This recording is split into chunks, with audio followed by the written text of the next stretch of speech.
Allahumma salli ala Muhammad wa ali Muhammad. Allahumma salli ala Muhammad wa ali Muhammad. Wa ala alihi wa sahbihi wa man tabi'ahum bi ihsan ila yaumil amma ba'd.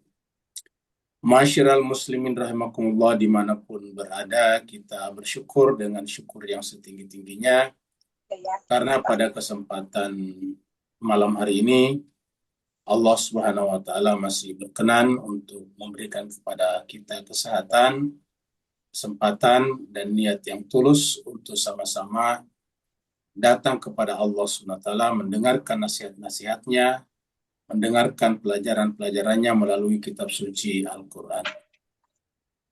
Pertemuan kita pada malam hari ini adalah pertemuan kedua untuk surat baru, yaitu surat Maryam. Jadi surat Maryam. Dan jemaah sekalian, perlu kita sampaikan juga bahwa boleh jadi malam ini adalah pertemuan terakhir di bulan Sya'ban. Kalau seandainya kita masuk 1 Ramadan pada hari Rabu, tanggal 18 Februari, hari ini tanggal 16, besok 17, berarti Rabu tanggal 18, berarti Rabu malam sudah tidak ada lagi kelas seperti sekarang. Kita pindah ke Rabu pagi setelah salat subuh, jam 5:30. 5:30. Setiap nanti subuh jam 5:30 sampai jam 7:30 kita ada kelas seperti biasa, yaitu tadabbur seperti ini. Jadi kita meneruskan, dan setiap hari, bukan cuma 3 kali, setiap hari. Tetapi seandainya kita berpuasa pada hari Kamis, berarti hari Rabu kita masih ada kelas. Jadi masih ada kelas. Apa sebabnya? Karena ya hari Kamis baru mulai puasa. Rabu, cuma mungkin sebagian kita ada yang sudah tarawih ya kalau Rabu malam. Jadi nanti kita pikirkan, sebagian kita ada yang tarawih pada hari Rabu malam itu, kalau misalnya puasanya hari Kamis pagi. Jemaah sekalian, mari kita masuk ke screen untuk sama-sama meneruskan membaca dan mentadaburi surat ke-19 ayat 6 sampai ayat 10. Ayat 6 sampai 10 merupakan pertemuan kedua untuk surat ini.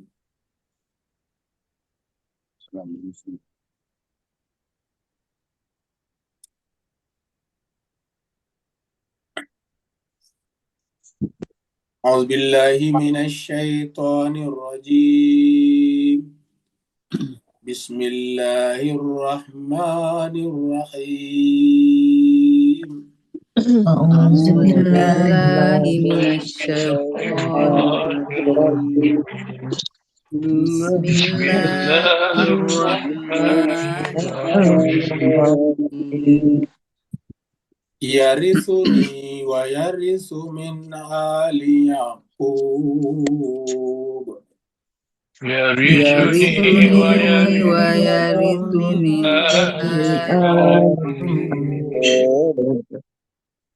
waj'alhu rabbi radiya.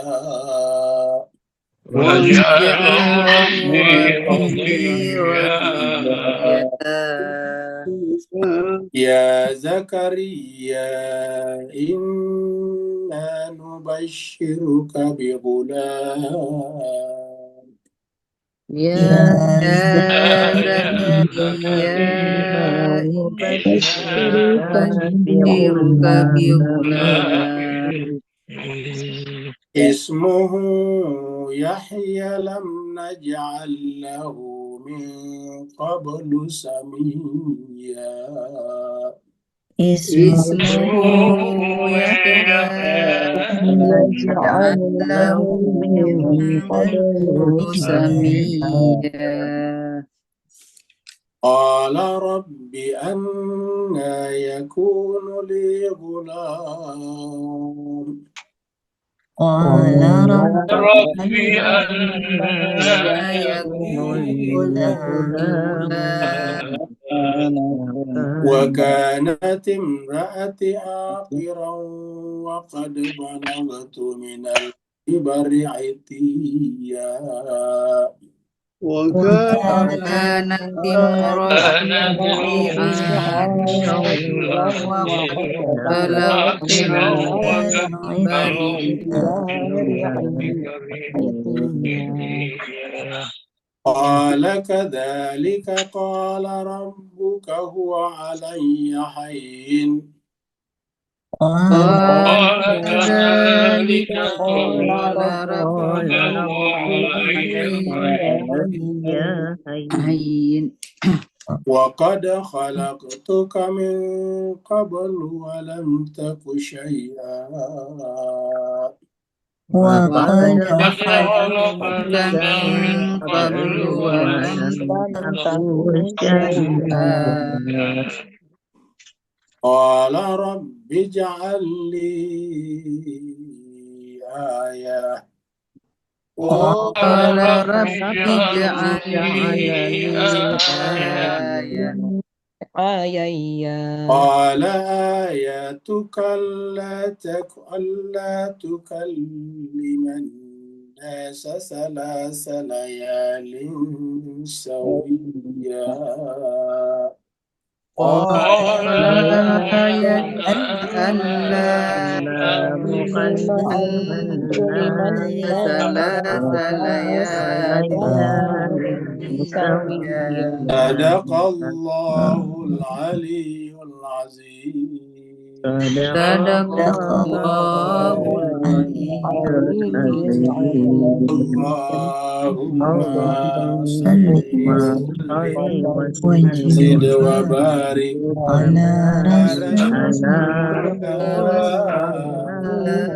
وآله الأطهار على رسولك وآله الأطهار اللهم صل على محمد وآل محمد اللهم صل على محمد اللهم صل على محمد.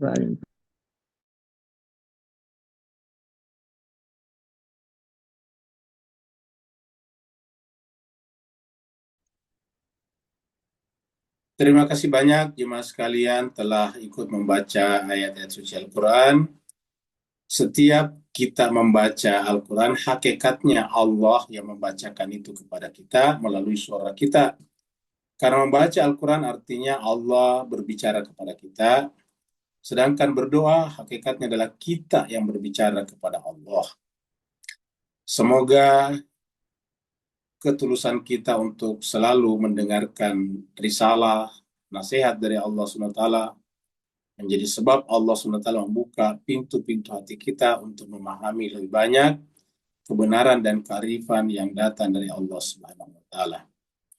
Kita teruskan surat yang ke-19, yaitu surat Maryam. Maryam yang dimaksud di sini adalah Bunda Maryam atau Siti Maryam. Di dalam bahasa Inggris biasa disebut dengan Maryam juga, ada juga menulisnya Mary, ada juga menyebutnya dengan Miriam, ada juga kalau di Indonesia menyebutnya Maria. Bukan Maryam tapi Maria. Surat ini turun di Mekah, maka disebutlah dengan surat Makkiyah. Jumlah ayatnya adalah 98 ayat. Kita seperti biasa memulai kembali dari ayat yang telah kita baca terakhir pada pertemuan sebelumnya, yaitu ayat 5. Di ayat 5, Allah SWT berfirman, mengutip, ya Allah berfirman mengutip Nabi Zakaria.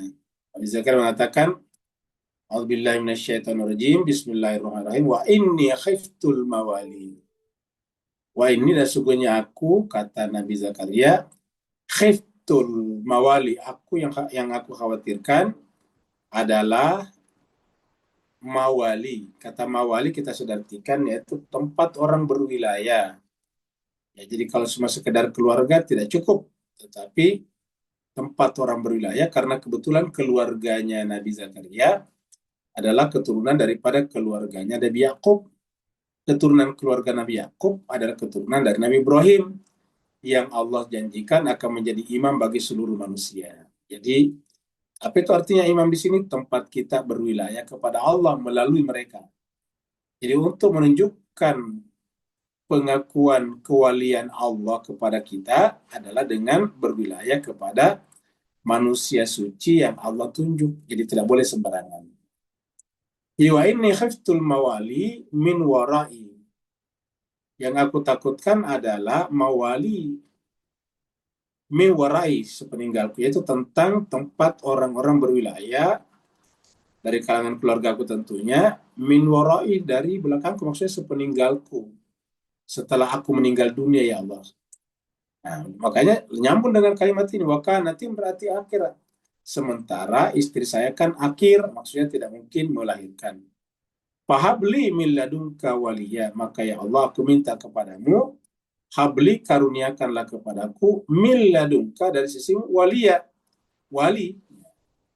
Jadi waliya itu adalah wali. Jadikanlah wali seorang wali dari sisimu. Jadi dari sisimu itu adalah lahirkan wali. Jadi wali itu adalah dari Allah. Jadi wali itu bukan hasil doa. Wali itu adalah hasil usaha. Di Teresa kita minta, ya Allah jadikanlah aku wali, padahal tidak ada usahanya. Jadi kalau menjadi wali harus berusaha ke arah kewalian. Dan nanti yang akan melantiknya jadi wali adalah Allah. Seperti mana kalau kita di dunia ini sekolah, kita hanya belajar keras di kampus, di university, di uni. Tapi nanti yang melantik kita jadi sarjana adalah uni atau universitas tersebut. Jadi yang melantik kita ya sekolah, kampus tersebut. Bukan kita. Tidak ada orang jadi sarjana melantik dirinya sendiri.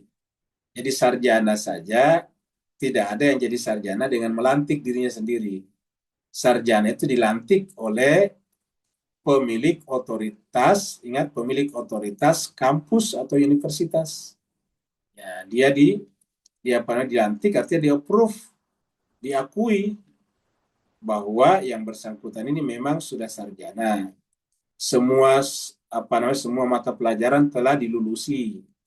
Semua ujian-ujian telah dilewati dengan baik, dengan berhasil. Semua persyaratan-persyaratan telah dipenuhi. Setelah itu dikasihlah selembar kertas. Lembar kertas itu namanya lembar kertas pengakuan. Bahasa kitanya adalah ijazah. Ijazah itu dari kata jasa, imbalan, pengakuan. Nah, begitu juga kalau sarjana saja tidak bisa dilantik oleh diri kita, bagaimana kita melantik diri kita jadi wali? Sedangkan wali itu adalah pengakuan dari Allah, ingat. Wali bukan pengakuan dari manusia. Bisa saja kita mengakui seseorang wali atau semua orang mengakui saya wali, Rusli Malik wali. Tapi kalau dari Allah tidak ada, ya tetap bukan wali namanya. Ingat, pengakuan manusia tidak mengikut pengakuan Allah tidak mengikuti pengakuan manusia, ingat. Ya. Pengakuan Allah tidak mengikuti pengakuan manusia. Kalau pengakuan Allah mengikuti pengakuan manusia, berarti harus suara terbanyak. Yang ada adalah pengakuan manusia harus mengikuti pengakuan Allah. Jadi dengan demikian, kalau ada orang mengangkat dirinya jadi wali, itu pasti bukan wali. Jadi, fahabli min ladunka waliya. Ya Allah karuniakanlah aku dari sisimu wali. Nah, inilah inti kutipan dari kisah Nabi Zakaria di awal surat Maryam. Lalu kenapa surat Maryam tapi cerita awalnya Zakaria? Karena terkait. Karena nanti Nabi Zakaria dapat anak setelah memelihara Maryam. Maka di dalam kehidupan sehari-hari kita banyak yang berpendapat, dan pendapat itu tentu tidak salah. Mengatakan kalau ada di antara kita, di antara kalian, di antara Bapak Ibu, yang sudah lama menikah tapi belum dikarunia anak, nah salah satu biasa caranya adalah dengan mengambil anak orang lain, maksudnya mengangkat anak. Entah itu adalah anak dari anak daripada saudara kita pelihara, kita simpan di rumah, kita pelihara, kita perlakukan sebagai anak. Nah, itu dia. Karena ini terbukti nantinya setelah Nabi Zakaria membesarkan Maryam di rumahnya, lah menjadi pemantik, nanti kemudian lahirnya anak dari Nabi Zakaria yang sudah lama ditunggu-tunggu, yaitu Nabi Yahya. Jadi itu ada kisahnya dalam Al-Quran bahwa kalau kita ingin punya anak, biasanya dengan mengambil anak orang lain untuk kita pelihara. Apalagi sekarang kan banyak orang misalnya punya apa namanya orang tua yang tidak mampu, misalnya anaknya banyak, bisa kita ambil anaknya satu tanpa harus memisahkan hubungan biologis dengan orang tuanya, seperti itu. Nah, jadi ini pembahasan kita sebelumnya, ayat 5. Sekarang kita masuk ayat baru. Jadi salah satu tugas orang tua itu adalah mempersiapkan anaknya untuk menjadi pelanjutnya, ingat. Ini bukan hanya Nabi Zakaria, bukan hanya Nabi Ibrahim, bukan hanya Nabi Yakub, tetapi kita semuanya harus seperti dalam video ini mempersiapkan anak kita menjadi pelanjut kita. Persoalan nanti penerus menjadi penerus atau tidak itu urusan mereka. Tapi kita sebagai orang tua terhadap anak kita yang masih kecil harus dipersiapkan. Nanti untuk apa anak itu? Kata di habli miladunka, ya karuniakanlah aku dari sisimu, waliya. Nah, untuk apa? Yarisuni, makanya kita katakan ini bukan hanya sekedar meminta sekedar anggota keluarga, tapi di sini kita terjawab yarisuni untuk mewarisi aku. Kata-kata yarisuni di sini jangan bayangkan hanya mewarisi dari sisi harta ini, dari sisi harta. Karena kalau dari sisi harta, walaupun kita tidak punya anak, ada yang mewarisi. Ulangi lagi jemaah sekalian, kita walaupun tidak punya harta, tidak punya anak, kalau punya harta tetap ada yang mewarisi. Kalau kita meninggal, yang mewarisi adalah istri kita, yang mewarisi adalah paman kita, sebaiknya kan ada tuh, atau bisa orang tua kita. Sudah disebutkan semuanya. Jadi kalau untuk sebenarnya mewarisi saja, ya kalau kita punya harta pasti ada yang mewarisi. Nanti kita sampaikan juga hadisnya, kalau harta itu pasti ada yang mewarisi. Bahkan ketika orang itu meninggal dalam keadaan kalalah itu artinya tidak punya siapa-siapa, ya dia juga diwarisi, ada yang mewarisinya juga. Jadi masalah harta nggak perlu dipikirkan sebetulnya. Lalu apa yang membuat Nabi Yakub, Nabi Zakaria di sini begitu risau tentang keturunannya? Ya, yaitu kata-kata ini, yarisuni, mewarisi aku sebagai nabi. Ini intinya. Yarisuni, mewarisi aku tentu sebagai nabi, sebagai penerus risalah agama risalah orang tuaku sebelumnya, orang tua Nabi Zakaria yang merupakan nabi-nabi sampai ke atas, sampai ke Nabi Yakub, sampai kepada Nabi Ibrahim. Nah begitu. Maka disebutkan sebelahnya, yarisuni wa yarisu min ali Yaquba, mewarisi aku secara pribadi dan sekaligus mewarisi keturunan keluarga Yakub, maksudnya meneruskan dari atas. Ya, karena kan dari Ibrahim harus berlangsung sampai ke bawah. Jadi ayat ini menjelaskan kepada kita bahwa agama samawi termasuk Islam itu kelanjutannya bukan ditentukan pertemanan, tapi ditentukan oleh keluarga yang suci, keturunan. Jadi ini jelas sekali dan banyak sekali dalam Al-Quran bahwa kelanjutan kontinuitas daripada agama samawi, agama langit, bukan melalui pertemanan atau permuridan, tetapi melalui keturunan. Melalui keturunan. Jadi yarisuni wa yarisu min ali Yaqub.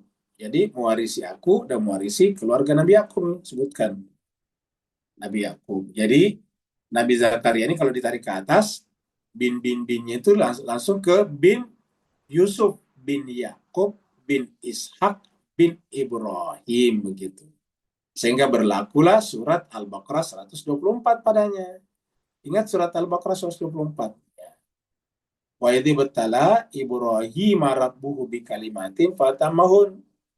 Ingatlah tatkala Tuhannya Ibrahim menguji Ibrahim dengan beberapa kalimat. Bikalimatin fatamahun, lalu Nabi Ibrahim memenuhi semuanya. Qala, lalu setelah itu Allah berfirman, ini ja'iluka linnasi imama. Sekarang wahai Nabi Ibrahim, aku akan melantik engkau, mengangkat engkau sebagai imam bagi seluruh manusia. Linnasi imama, untuk seluruh manusia sebagai imam. Apa artinya seluruh manusia? Ya timur, barat, utara, selatan bumi. Qala, lalu Nabi Ibrahim berkata, wa min dzurriyyati, zuriatku. Nah, kata-kata zuriatku. Yakub ini termasuk zuriat Nabi Ibrahim. Nabi Zakaria termasuk zuriat Nabi Ibrahim. Jadi zuriati. Apa kata Allah? Qala la yanalu ahdi zalimin. Saya terima wahai Nabi Ibrahim bahwa yang akan meneruskan imamah, kepemimpinan manusia atas agama ini, kepemimpinan Allah atas agama ini kepada manusia, diteruskan oleh zuriatmu, keturunanmu. Tapi dengan catatan, la yanalu ahdi zalimin. Tidak berlaku pada keturunanmu yang melakukan kezaliman, alias hanya berlaku pada keturunanmu yang suci. Maka kita lihat di sini, kelanjutannya ada kesucian. Nabi Yakub itu manusia suci, terbukti dengan tidak pernah marah mengamuk-ngamuk pada saat anaknya dibuang oleh kakak-kakaknya, yaitu Yusuf, sampai kemudian bisa melewati semua rintangan yang berat itu dengan baik, dengan elegan, dengan indah. Begitulah seterusnya diteruskan oleh Nabi Yusuf. Teruslah ke bawah sampai kepada Nabi Zakaria ini. Nabi Zakaria sekarang stuck dulu. Kenapa? Kita stuck dalam pengertian belum punya keturunan. Yang dikhawatirkan adalah kelanjutan daripada wa min dzurriyyati dalam doa Nabi Ibrahim tadi. Ya. Sedangkan Allah sudah mengatakan tidak boleh sembarang keturunan. La yanalu ahdi zalimin. Tidak mencakup keturunan Nabi Ibrahim yang zalim. Harus yang suci. Ya. Inilah yang disebutkan di sini. Yarisuni wa yarisu min ali Yaquba. Mewarisi aku dan mewarisi keluarga Yakub. Waja'alhu, dan jadikanlah ia Rabbi wa Tuhanku radhiya, orang yang diridhoi. Radhiya itu orang diridhoi. Jadi artinya apa diridhoi sini? Diridhoi menjadi manusia suci dan pelanjut kenabian. Pelanjut kenabian daripada Nabi Zakaria. Ya. Nabi Zakaria pelanjut kenabian dari Nabi Yakub, begitu. Yakub ke Nabi Zakaria, dan Nabi Zakaria nanti ke ini. Ya. Nabi Zakaria nanti kepada Nabi Yahya di sini. Zakaria ke Nabi Yahya. Radhiya. Makanya kan kalau kita lihat itu kata ridho itu penting sekali. Ya, radhiyallahu anhum wa radu'an. Itu paling dikatakan ya ayyatuhan nafsul mutmainnah irji'i ila rabbiki radiyatan mardiyah. Jadi ridho ini penting sekali. Jadi kalau dia wahai Tuhanku yang diridhoi, maksudnya diridhoi untuk menjadi nabi atau manusia suci, penerus saya sebagai Nabi Zakaria, dan penerus dari atas keluarga Nabi Yakub. Karena kalau penerus Nabi Yakub kan berarti penerus Nabi Ibrahim. Karena Yakub manusia suci, dilahirkan oleh manusia suci yang bernama Ishak. Ishak dilahirkan oleh manusia suci namanya Ibrahim. Jadi yarisuni wa yarisu min ali Yaqub wa ja'alhu rabbi radhiya. Jadi ayat ini menjelaskan kepada kita bahwa yang namanya penerus-penerus agama samawi itu harus keturunan yang suci. Ingat, keturunan yang suci. Dan dalam konteks itulah Allah berfirman dalam surat Al-Ahzab yang mengatakan innama yuridullah liyudhiba ankum rijsa ahlul bait. Ahlul bait artinya apa? Keluarga Nabi. Ya, ahlul baitnya Nabi. Tapi apakah sembarang keluarga bait? Tidak. Di situ dikatakan wa yutahhirahum tathhira. Ya. Innama yuridullah liyudhiba ankum rijsa ahlul bait. Jadi ahlul bait itu tidak punya rijas, tidak punya kotoran hati, bahkan diperkuat dengan kata-kata wa yutahhirahum tathhira. Jadi ayat ini adalah sejalan dengan ini semuanya nih. Ya, jadi kalau kaitannya dengan Nabi dan keluarga yang disebut innama yuridullah liyudhiba ankum rijsa ahlal bait wa yutahhirakum tathhira, kalau di sini Nabi Zakaria mengatakan yarisuni wa yarisu min ali Yaqub wa ja'alhu rabbi radhiya. Kata-kata berbeda sama kata-katanya dengan yutahhirahum tathhira. Ya. Karena tidak mungkin Allah meridai seseorang kalau dia tidak suci. Nggak mungkin. Wa ja'alhu rabbi radhiya. Allah, ya Tuhanku, jadikanlah dia manusia yang kamu ridhoi menjadi pelanjutku dan pelanjut keluarga Yakub. Sekarang kita lihat lagi ayat-ayat pendukungnya. Ini kita ke surat Yusuf. Surat Yusuf ya. Surat Yusuf berbicara tentang keluarga Nabi Yakub. Ingat, Yusuf itu nomor judul suratnya, tapi sebetulnya isinya di dalam berbicara tentang keluarga Yakub tadi, Ali Yakub. Nah, ini adalah ayat 6, surat 12 ayat 6. Jadi setelah Yusuf kecil alaihissalam menceritakan mimpinya kepada ayahnya yaitu Nabi Yakub, bahwa dia melihat 11 buah bintang, matahari dan rembulan li sajidin, semuanya sujud kepada saya. Kemudian ayahnya Nabi Yakub mengatakan wa kadzalika, yajtabika rabbuka. Itu pertanda, kita artikan itu pertanda. Demikianlah Allah memberikan pertanda kepadamu, yajtabika rabbuka, bahwa Tuhanmu akan memilihmu. Yajtabika rabbuka, Tuhan akan memilihmu. Ya, memilih untuk menjadi penerus keluarga ini, keluarga Nabi Yakub. Wa yu'allimuka, dan mengajarkan kepada kamu min ta'wilil hadits, takwil dari seluruh kejadian-kejadian ataupun kata-kata. Wa yutimmu ni'matahu, dan menyempurnakan nikmatnya. Nikmat apa? Tentu nikmat kenabian yang sudah sampai kepada Nabi Yakub. Untuk meneruskan kenikmatan kenabian dari Nabi Yakub, dari Ishak, dari Ibrahim ini, maka harus ada keturunannya lagi, yaitu Nabi Yusuf. Wa yutimmu ni'matahu alaika.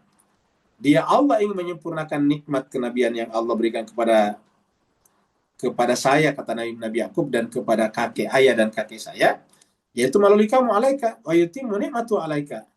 Menyempurnakan atau meneruskan nikmat kenabian itu melalui kamu, wahai anakku Nabi Yusuf.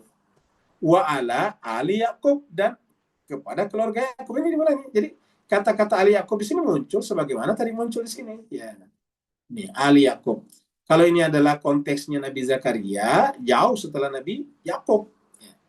Ingat, Nabi Yakub itu jauh lebih tua daripada Nabi Musa.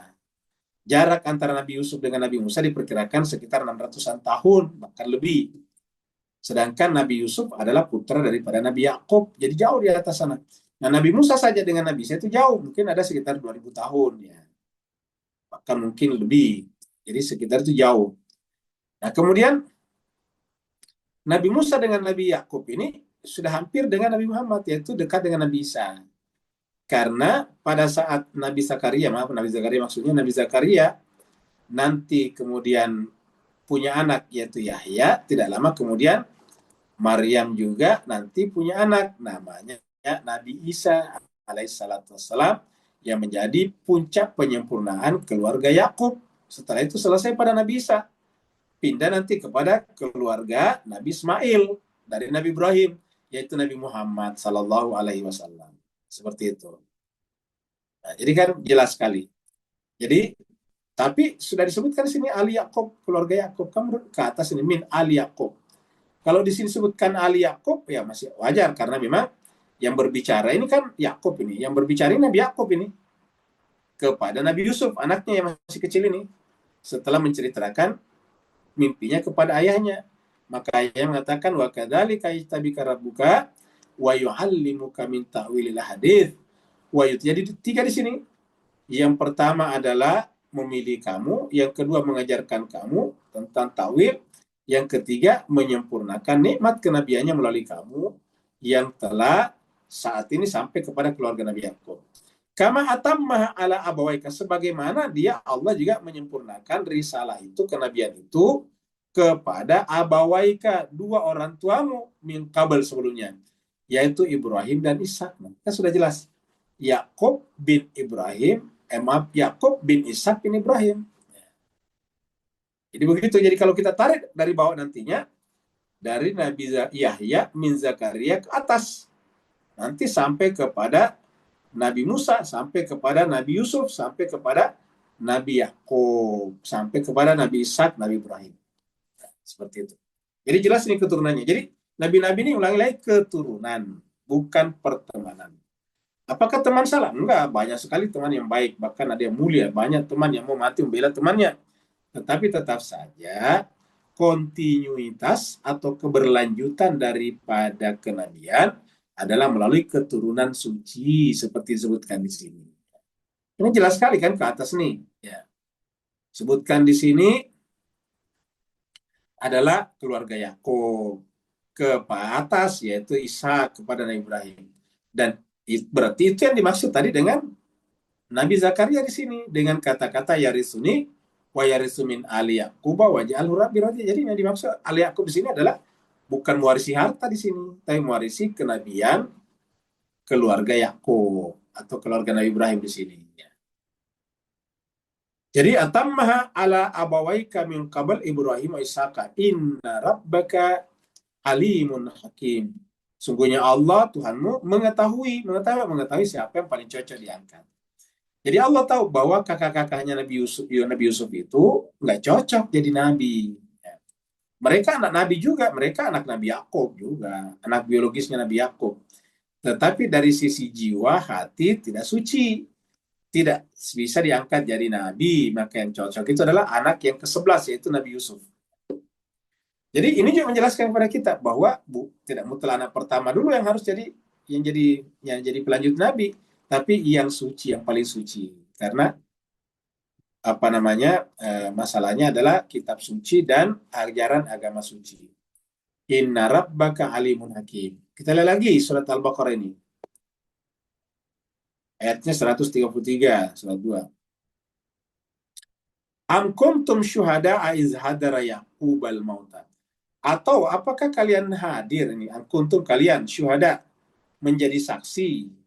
Syuhada saksi, maksudnya menyaksikan. Ketika hadara Yaqubal maut, ketika malaikat maut atau kematian hadir menjemput Nabi Yakub. Hadara Yaquba. Jadi malaikat maut hadir di samping Nabi Yakub untuk mencabut nyawanya. Nah, ketika malaikat maut datang kepada Nabi Yakub, idh qala li bani, maka berkatalah Nabi Yakub kepada anak-anaknya ini. Ketika Nabi Yakub berkata, Nabi Yakub berkata li bani kepada anak-anaknya, ma ta'buduna min ba'di, apa yang kalian sembah sepeninggalku. Nah, kan ini intinya risalah kenabian. Apa inti risalah kenabian? Inti risalah kenabian adalah tauhid. Maka pertanyaannya ialah mata buduna min ba'di. Apa yang kalian sembah wahai anak-anakku sepeninggal ayah, sepeninggal aku, sepeninggal saya. Min ba'di. Qalu, mereka semuanya menjawab berkata, na'budu ilahaka wa ilaha abaika.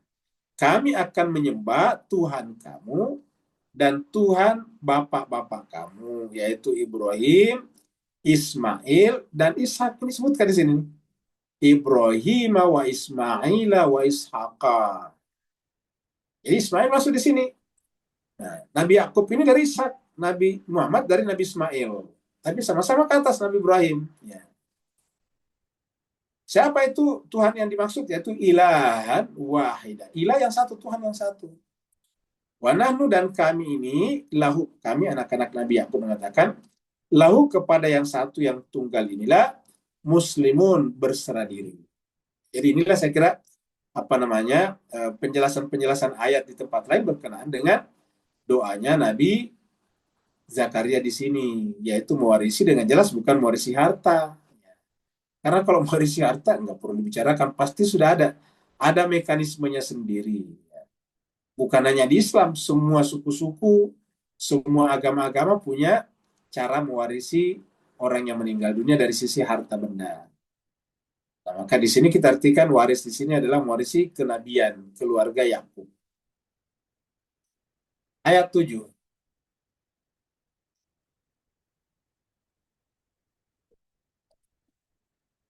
Ya Zakaria, wahai Nabi Zakaria, inna nubashiruka bighulamin. Setelah tadi berdoa seperti itu, nah, tiba-tiba datanglah Allah melalui malaikat. Ya Zakaria, wahai Nabi Zakaria, inna sungguhnya kami nubashiruka, memberikan kabar gembira kepadamu, kaknya kepada Nabi Zakaria. Kami memberikan kabar gembira kepadamu, bighulamin, kamu akan punya anak laki-laki. Langsung ada informasinya, bighulamin. Inna nubashiruka bighulamin. Langsung bahkan ada namanya, ismuhu, namanya Yahya. Namanya Yahya, ismuhu Yahya, namanya Yahya, Nabi Yahya. Jadi ingat, nama Nabi itu dari Allah sebetulnya. Jadi nggak ada nama Nabi itu dari orang tuanya. Ya, kalau tahu orang tuanya itu ilham atau wahyu dari Allah, seperti dalam ayat ini. Ya. Makanya dari situ kita tahu pasti orang tuanya Nabi Muhammad orang suci juga. Ingat, orang tuanya Nabi Muhammad orang suci. Memberi nama Muhammad kepada itu bukan kebetulan. Itu adalah ilham itu. Dalam tanda petik wahyu. Kenapa? Ya, belum ada nama Muhammad pada saat itu. Sebagaimana di sini. Lam naja'al lahu min qablu samia. Kami belum pernah menjadikan yang baginya, maksudnya kenabian, min qablu sebelumnya samia, nama yang sama. Ya. Samia itu sebetulnya adalah sama. Ya. Samia, nama yang sama. Artinya belum pernah ada nama Yahya sebelumnya. Jadi makanya semua nabi-nabi itu adalah namanya tidak sama, tidak ada yang sama. Ya, tidak ada yang sama. Coba di Bapak Ibu ingat 25 nabi dan rasul, nggak ada yang sama tuh. Ada Ilyas tapi beda dengan Ilyasa, beda. Ilyas dan Ilyasa itu beda. Jadi ismu Yahya, namanya Yahya. Lam naj'al lahu min qabl samia. Belum pernah kami beri nama sebelumnya seperti itu. Nama itu belum pernah. Jadi artinya Yahya itu adalah nama pertama. Bukan hanya Nabi Yahya, tapi nama-nama Nabi yang lain. Jadi sudah langsung dengan namanya diberikan kepadanya. Jadi artinya apa jemaah sekalian? Kenabian itu betul-betul pilihan. Pelanjutnya itu pilihan. Ingat, Yahya di sini, walaupun dia Nabi dan Rasul, tapi dia hanya penerus saja. Kenapa? Karena dia kan tidak punya kitab suci. Yang ada kitab suci yang berlaku pada Nabi Zakaria, Nabi Yahya itu adalah kitab Taurat dan Zabur. Taurat yang diberikan kepada Nabi Musa, Zabur diberikan kepada Nabi Daud. Dan ini kemudian paralel digunakan oleh nabi-nabi setelahnya, termasuk Nabi Zakaria dan Nabi Yahya. Jadi bisa dikatakan fungsi daripada Nabi Zakaria dan Nabi Yahya semacam fungsi imamah saja. Kenapa? Kan tidak ada informasi baru, tidak ada risalah baru di sini. Ya. Tidak ada risalah baru, tidak ada ajaran baru, tidak ada syariat baru. Hanya meneruskan kitab suci yang sudah ada sebelumnya. Meneruskan risalah syariat sebelumnya. Berarti fungsinya adalah fungsi imamah, walaupun berstatus sebagai nabi. Jadi ismu Yahya, namanya Yahya. Lam naj'allahu min qabl samia. Ada lagi di sini nih. Di mana tadi kejadian itu terjadi? Tiba-tiba ada informasi. Kita lihat di surat Al-Imran sini. Surat Al-Imran, surat 3, ayat 37. Jadi, ibunya Maryam, yang melahirkannya itu berdoa supaya Maryam itu dilepaskan dari godaan syaitan dan keturunannya. Maksudnya, Maryam dan keturunannya dilepaskan dari godaan syaitan. Fataqabbalah rabbuha biqabulin hasanah. Lalu kemudian Tuhannya, ini haknya kembali kepada ibunya Maryam ya. Haknya ini ya. Tuhannya Hana. Ada yang mengatakan namanya ibunya Maryam kan Hana. Fataqabbalah rabbuha, maka kemudian Tuhannya Hana, Tuhannya ibunya Maryam, taqabbala mengkabulkan, mengijabah biqabulin hasanin, dengan ijabah yang baik, dengan qabul yang baik. Wa anbataha, lalu kemudian dia, yaitu ibunya Maryam, membesarkan Maryam itu nabatan hasanah, dengan proses pengasuhan yang baik. Kita artikan pengasuhan yang baik. Mengasuhnya dengan asuhan yang baik. Wa kaffalaha Zakaria. Lalu kemudian ia memeliharanya adalah Nabi Zakaria. Setelah agak besar, dibesarkan oleh Nabi Zakaria. Wa kaffalaha Zakaria. Ini kita bisa lihat jelaskan sebagai bahwa manusia-manusia suci itu harus dipelihara oleh manusia suci juga. Ulangi lagi Bapak sekalian. Manusia suci itu harus dipelihara oleh manusia suci juga. Maka nanti di sini ibunya Maryam ini kan, ibunya Nabi Isa, Maryam ini kan manusia suci. Siddiqah, ingat kata-kata Siddiqah. Kata Siddiqah dalam Al-Quran itu berlaku untuk Maryam. Siddiqah itu. Ya. Jadi Maryam itu Siddiqah, manusia suci. Jadi kita bisa lihat di sini untuk menjelaskan bahwa orang suci itu harus dipelihara orang suci. Kita lihat di sini. Siddiqah. Siddiqah. Kita lihat di sini Siddiqah. Ya. Ya, ayatnya berkenaan dengan Maryam ya. Ini Al-Mujadalah ini dia. Bukan. Siddiqah, sadaqah kalau begini ya. Siddiqah harus ada ya-nya di sini. Ada ya-nya, Siddiqah ya. Nah ini dia Siddiqah. Surat Al-Maidah 75 ya. Maidah 75 kita perlu tegaskan bahwa ibunya Nabi Isa itu adalah Siddiqah. 75. Kita baca di sini ya, surat Al-Maidah ini ayat 75. Mal Masihu benu Maryam, tiadalah Al-Masih ibnu Maryam. Itu maksud Al-Masih di sini Nabi Isa ya. Tiadalah Nabi Isa Al-Masih itu ibnu Maryam illa kecuali Rasulullah seorang Rasul, bukan Tuhan. Kada khalat min qablih rusul. telah berlalu sebelumnya rasul-rasul. Wa ummuhu, dan ibunya ini. Ibunya Siddiqah. Siddiqah, orang suci. Kita artinya orang suci. Kenapa? Ya selalu benar. Orang benar kan tidak pernah salah. Berarti dia masa suci. Siddiqah ini. Jadi ummuhu, ibunya itu adalah Siddiqah. Nah, kita kembali ke sini yang perlu dikatakan. Jadi yang namanya manusia suci untuk mempertahankan kesuciannya dipelihara oleh manusia suci.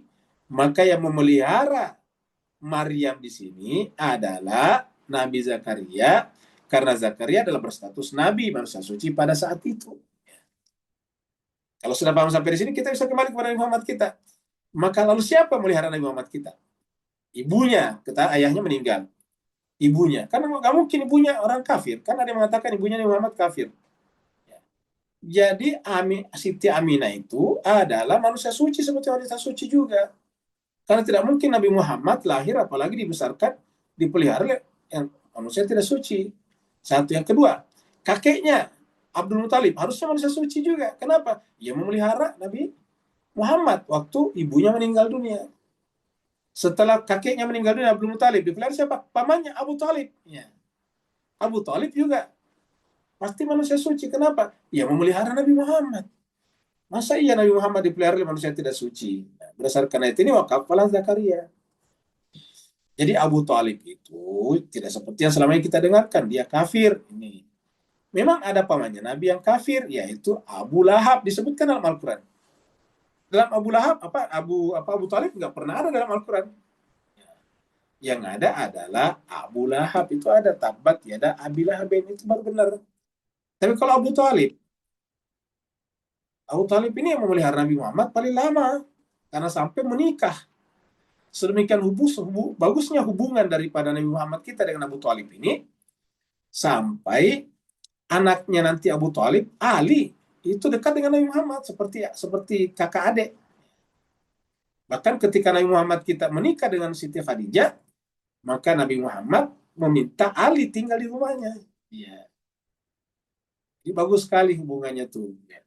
Bahkan sedemikian hormatnya Nabi Muhammad kita kepada Abu Talib, pamannya ini, memberi nama anaknya sama dengan istri Abu Talib.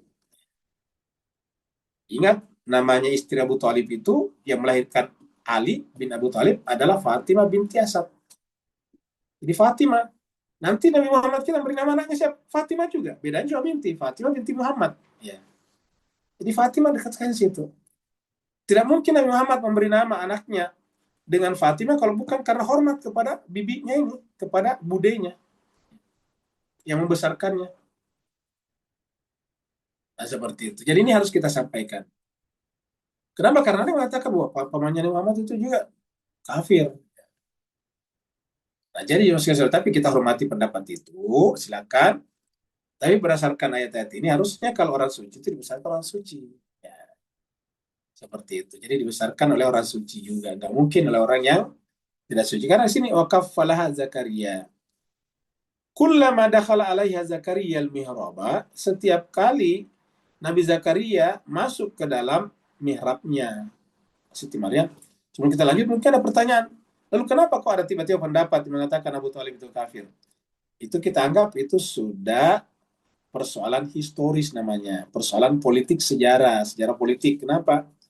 Karena pernah suatu masa kekuasaan Islam itu dikuasai oleh orang yang sangat benci kepada Ali bin Abi Thalib. Karena tidak bisa menemukan kekurangannya Ali, tidak bisa menemukan cacatnya Ali, karena Ali ini kan boleh dikatakan sempurna.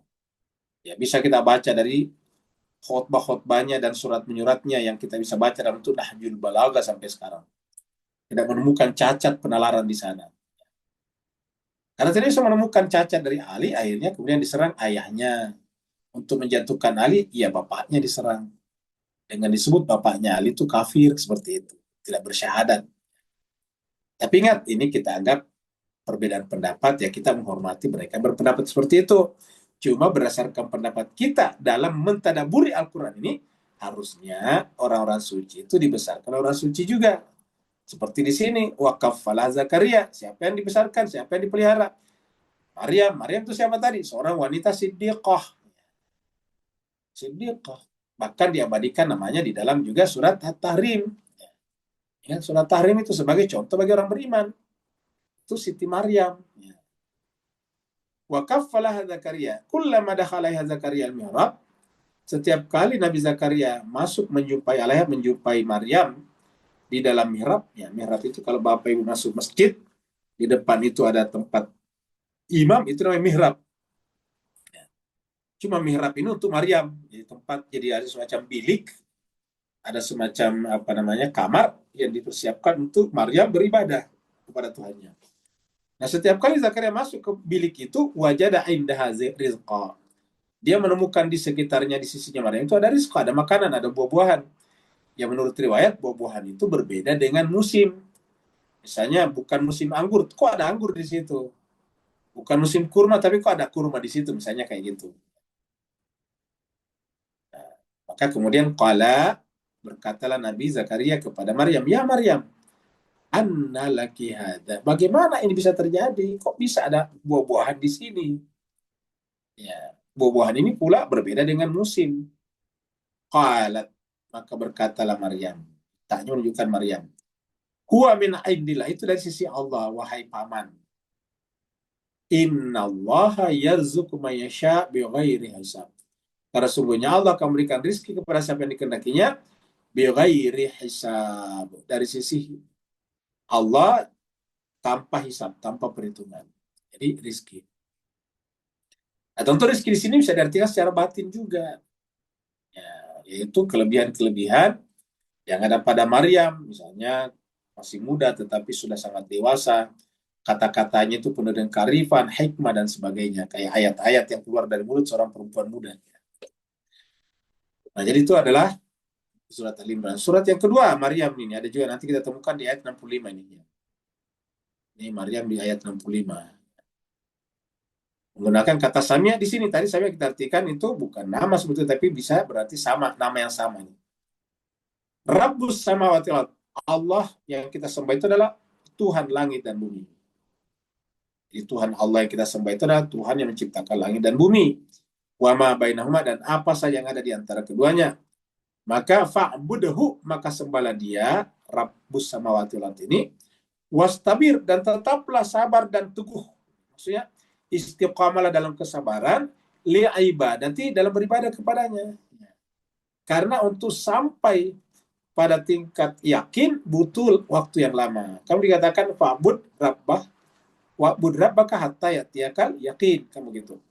Wastabir li'ibadati. Hal ta'lamu lahu samia. Apakah engkau mengetahui, maksudnya apakah engkau mengetahui bahwa ada yang sama dengan Tuhan? Kata samia bisa bermakna sama dalam pengertian kualitas, ya. Samia di sini nama kualitas. Apakah ada Tuhan yang sama dengan Tuhan Allah? Apakah ada satu zat yang kualifikasinya sama dengan Rabbus samawati wal ardh? Ya, jadi tentu tidak ada. Jadi kata samia di sini yang sama, samia. Maka kita lihat tulisannya sama, samia, di sini berarti kan sama. Kalau di sini tadi, ya ini tadi ini. Sama persis samia juga ini, tapi diartikan nama. Dari sini kita lihat jemaah sekalian bahwa terkadang orang menerjemahkan suatu dengan berbeda-beda, padahal kata-katanya samia ini. Samia, ya, kalau ditanwinkan samian, nah, sama aja di sini. Samian juga sama, tidak ada bedanya. Tapi di sini diartikan tadi dengan nama, ini nama, sedangkan di sini diartikan dengan sama, ya begitu. Jadi kita kumpulkan aja nama yang sama. Tapi nama di sini bukan hanya tempelan seperti kita. Nama kita ini kan cuma tempelan. Nama saya Rusli itu kan tempelan. Karena Rusli itu artinya utusan Tuhan. Saya bukan utusan Tuhan. Ya. Jadi itu namanya nama saja. Misalnya kita nama sabar, belum tentu kita sabar. Itu tempelan saja. Doa dari orang tua kita lah. Doa dari orang tua kita supaya kita menjadi orang sabar, supaya kita bisa berperilaku seperti Rasul Allah. Gitu. Nah, tetapi kalau memang Allah, ya itu memang sama kualitasnya, sama, bukan doa. Memang hakikatnya seperti itu. Inilah dia. Kita kembali lagi ke sini. Lanjut ayat 8.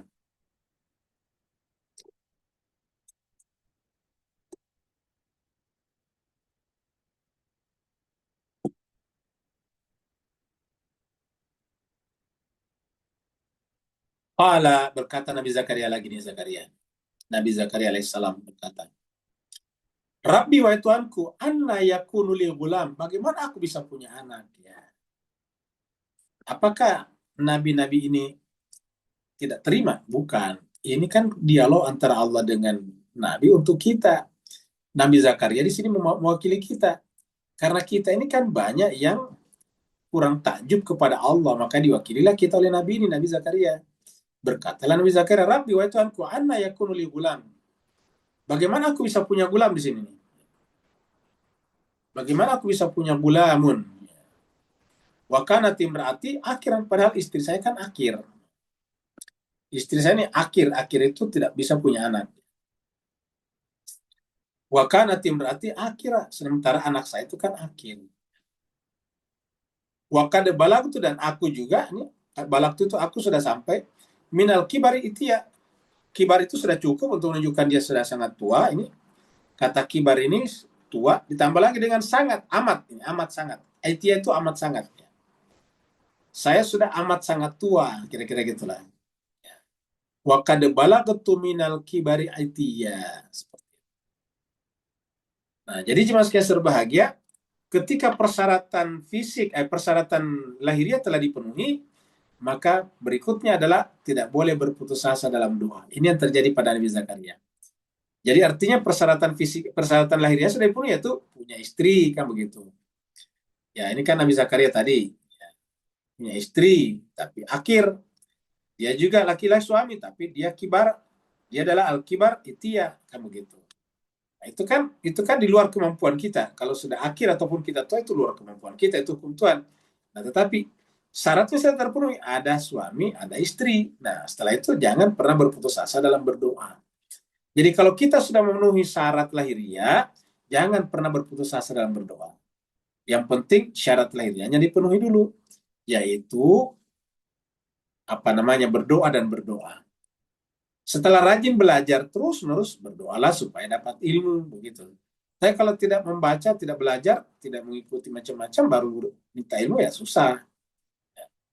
Jadi dapat ilmu. Wa qad balagtu minal kibar itia. Saya sendiri sudah sangat tua. Nah, kita lihat di sini. Surat Al Imran lagi, kita balik ke surat Al Imran. Tapi ayatnya 40, tadi kan 37 di sini nih ya. Tadi 37. Tadi di sini adalah 37. Kita loncat 3 ayat di sini. Ayat 40. Sama juga yang kata-katanya. Qala, Nabi Zakaria berkata, Rabbi ya Tuhanku, anna yakunu li gulam. Bagaimana aku bisa mempunyai anak, seorang anak. Wa qad balaganiyal kibaru. Sementara saya ini sudah menjadi kibar, sudah sangat tua, besar, tua maksudnya di sini. Wa mraati, dan istriku akhir. Ini akhir ini ya. Qala, Allah menjawab. Kadzalika Allah, sebetulnya di sini adalah malaikat menjawab. Ini kan berdialog dengan malaikat. Qala, berkatalah malaikat, kadzalika Allah, begitulah Allah. Yaf'alu ma yasha. Allah bisa melakukan apa saja yang dia kehendaki. Yaf'alu ma yasha. Dia melakukan apa yang dia kehendaki. Qala kadzalika Allah yaf'alu ma yasha. Allah melakukan apa yang dia kehendaki. Ingat kata-kata yaf'alu ma yasha. Makanya kita dianjurkan apapun yang belum kita lakukan, insya Allah. Sya itu adalah bentuk madhi, bentuk past tense daripada yasha. Sya, yasha. Kalau yasha itu adalah bentuk present, bentuk bentuk mudhari namanya kalau bahasa Arab. Mudhari'nya, kalau bentuk madhinya sya'a. Sya'a itu adalah sama, kehendak. Jadi kadzalika Allahu yaf'alu ma yasha. Apa saja yang dia kehendaki. Kemudian kita lihat surat Al-Hijr di sini. Ini ada sambungannya di bawah ini ya. Rabbi ja'al ayatan. Nanti ada di Udah. Al-Hijr. Surat 1554. Ini Nabi Ibrahim. Ibrahim juga kan, Nabi Ibrahim tua juga, belum punya anak. Istrinya juga akhir juga nih. Ketika malaikat memberikan informasi bahwa Nabi Ibrahim akan punya anak, Nabi Ibrahim berkata, qala, abasyartumuni, apakah engkau wahai malaikat? Malaikatnya ada berapa, jadi bentuk jamak. Apakah kalian wahai para malaikat memberikan kabar gembira kepadaku ala an massaniyal kibar, memberikan kabar gembira bahwa aku akan punya anak, maksudnya begitu. apakah engkau memberikan kabar gembira bahwa aku akan punya anak? Ya. Ala an masani yang kibar, pada usiaku yang sudah sangat tua ini. Masani yang kibar, masani sudah sampai pada masani itu apa? Sudah terjadi pada diriku. Masani itu adalah menyentuh aku, sudah mencapai usia sangat tua. Ya. Tapi matu basyur, bagaimana caranya? Maksudnya bagaimana caranya berita gembira itu bisa terjadi kira-kira gitu. Saya kan sudah sangat tua. Sementara malaikat ini memberikan kabar gembira. Ya. Nah, maka di selanjutnya langsung juga ini. Kalau mereka berkata, basyarnaka, kami akan memberikan kabar gembira kepadamu. Kami memberikan kabar gembira kepadamu. Kalau sih malaikat ya, malaikatnya ada berapa? Bil haqqi, dengan kebenaran. Jadi kami akan memberikan kabar gembira dengan kebenaran. Fala takun minal qanitin. Janganlah engkau berputus asa dalam berdoa maksudnya. Fala takun minal qanitin. Jangan pernah berputus asa dalam berharap. Jangan pernah berputus asa dalam berharap, karena kalau sudah ada harapan berarti tidak ada semangat hidup lagi. Maka di tempat lain dikatakan wala taqnatu min rahmati. Itu dari sini asal katanya. La taqnatu, jangan kau berputus asa min rahmati. Dalam surat Az-Zariyat itu ya. Kita balik lagi ke sini, lanjut. Sekarang ayat 9.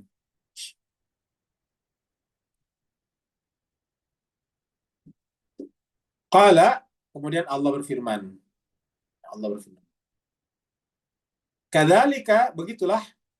Qala rabbuka, Tuhan berkata. Jadi berarti di sini qalanya di sini adalah para malaikat ya. Allah melalui malaikat berkata. Jadi malaikat itu kan hakikatnya Allah juga. Karena supaya kita tidak kacau kenapa qala di sini kemudian ada di sini. Qala kadzalika qala rabbuka, begitulah Tuhanmu berkata, berfirman, huwa alayya hayyinun. Dia, kata Allah, alayya, bagi saya Allah di sini, hayyinun, mudah, gampang, maksudnya memberikan anak kepada orang yang sudah sangat tua, sepuh, itu bagi saya tuh mudah, kata Tuhan. Wa qad khalaqtuka min qabl. Sungguh aku telah menciptakan kalian bahkan sebelumnya. Jadi sebelum kalian ini sudah diciptakan sebelumnya. Loh, kok bisa? Jadi kita sebelum lahir, misalnya Bapak Ibu lahir misalnya tahun 63 atau tahun 54. Ya sebelum 54 menurut Allah sudah diciptakan. Kok bisa? Penjelasannya seperti apa? Nanti kita lihat. Ini kata-kata Allah, qad khalaqtuka min qabl. Jadi tidak perlu heran karena sungguh aku telah menciptakan kalian sebelumnya ini. Wa qad khalaqtuka min qabl. Aku telah menciptakan kalian sebelumnya. Walam taku syai'a, bahkan ketika kalian belum sesuatu. Walam taku syai'a, ketika kalian belum bisa sebut sesuatu, ini lamnya di sini. Ketika kalian belum bisa disebut sesuatu, bahkan belum bisa disebut janin, belum bisa disebut dengan zigot, belum bisa disebut dengan apapun, saya sudah menciptakan kalian. Wa qad khalaqtuka min qabl walam taku syai'a. Aku telah menciptakan kalian jauh sebelum kalian bisa disebut sesuatu. Kita artikan ini jauh sebelumnya, min qabl, jauh sebelum kalian disebut sesuatu. Bagaimana penjelasannya kita lihat di sini. Kita lihat dulu surat Al-Imran ya. Surat Al-Imran di sini ya. Ayat 47. Qalat, ini Nabi Maryam lagi. Kalau tadi kan Nabi Zakaria, sekarang Maryam. Qalat, Rabbi, wahai Tuhanku, berkata Maryam, ketika diberikan juga kabar gembira bahwa dia akan punya anak, dia berkata kepada malaikat, Qalat, Rabbi, wahai Tuhanku, anna yakunu li walad. Bagaimana aku bisa punya anak? Ya, anna yakunu li waladun, bagaimana aku bisa punya seorang anak? Walam yamsasni basyarun. Sementara saya belum pernah disentuh oleh manusia manapun, manusia biologis. Artinya saya belum pernah disentuh secara biologis. Basyar itu biologis. Walam yamsasni basyar. Qala, Allah menjawab, kadzalikillahu yakhluqu ma yasha. Ingat. Berarti kan ini kalau perempuan diajak bicara kadzaliki. Kalau laki-laki tadi Zakaria kadzalika, atau Nabi Ibrahim tadi kadzalika. Karena ini adalah perempuan yaitu Maryam, kadzaliki. Qala kadzalikillahu yakhluqu ma yasha. Begitulah Allah menciptakan apa yang dia kehendaki. Ma yasha, apa yang dia kehendaki. Idza qada amran, apabila dia menentukan satu keputusan, amr, fa innama yaqulu, maka cukup dia berkata lau kepada amr itu, kun fayakun, jadi maka jadilah. Itu penjelasan malaikat kepada Maryam yang bertanya, bagaimana aku bisa punya anak? Dia katakan, iza qada amran fa innama yaqulu lau kun fayakun. Tuhanmu cukup berkata kepada sesuatu itu, amr itu, kun, jadi maka jadilah. Kun fayakun. Ini bisa diartikan ada, maka mengadalah sesuatu itu. Begitu Allah katakan ada, maka mengadalah. Jadi ini kata kun bisa diartikan jadi, tapi bisa diartikan ada, karena itu bisa bermakna ada. Kun fayakun. Surat 38, surat 1, ayat 75. Qala, Allah berfirman kepada iblisnya. Ketika iblis tidak sujud, Allah berfirman kepada iblis, ya iblis, wahai iblis, ma mana'aka an tasjuda lima khalaqtu biyadaya. Wahai iblis, ma mana'aka, apa yang mencegahmu, apa yang menghalangi kamu, antas untuk sujud. Apa yang menghalangi kamu sujud? Lima terhadap manusia atau makhluk, khalaqtu yang aku ciptakan biyadaya. Aku ciptakan biadaya. Nah ini perhatikan tadi kata khalaqtu, aku ciptakan biadaya dengan tanganku. Siapa yang dimaksud sini khalaqtu biadaya sini? Nabi Adam. Nah, kita tadi katakan di sini ya. Wa qad khalaqtuka min qabl. Nah, kalau begitu qad khalaqtu di sini, khalaqtu yang dimaksud di sini adalah Nabi Adam. Aku telah menciptakan kalian pada diri Nabi Adam. Karena kita sekarang 8 miliar manusia ini sebetulnya semuanya dari satu tubuh, yaitu Adam alaihissalatu wassalam. Satu ibu, yaitu Hawa. Jadi dari sanalah kita kemudian turun sampai sekarang ini. Jadi kita ini sebelum sekarang ini sudah ada secara biologis di dalam tubuhnya Nabi Adam. Kan tubuhnya Nabi Adam yang turun kepada anak-anaknya. Anak-anaknya turun ke anaknya. Nah, sampai sekarang kita. Makanya kan manusia bersaudara. Ya. Jadi manusia itu bersaudara. Makanya kita ini tidak boleh merendahkan orang lain, kelompok lain, suku lain, atau apapun. Atas dasar apapun. Kenapa? Karena kita semuanya dari tubuh yang sama, kita ini muncul dari Adam. Jadi Adam itu semacam apa ya? Adam itu adalah semacam labirin biologis. Yang kemudian kita tempuh panjang sekali sampai sekarang ini. Jadi kita itu adalah tempuh. Jadi kita semua tadinya berada dalam tubuh Adam.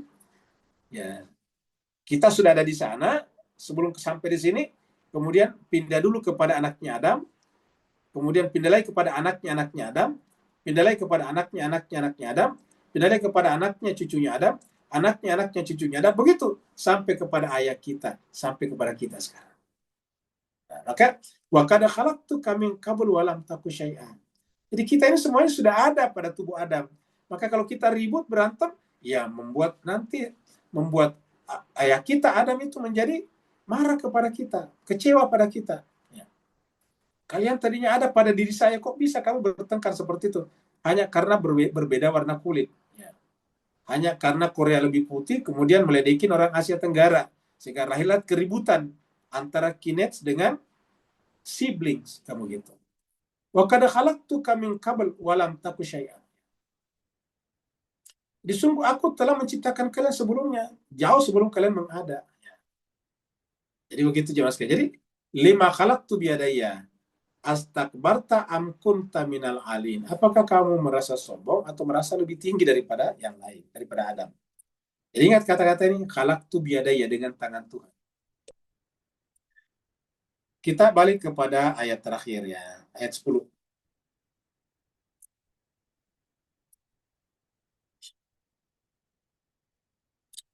Apa sekalian, ini namanya bahasa isyarat.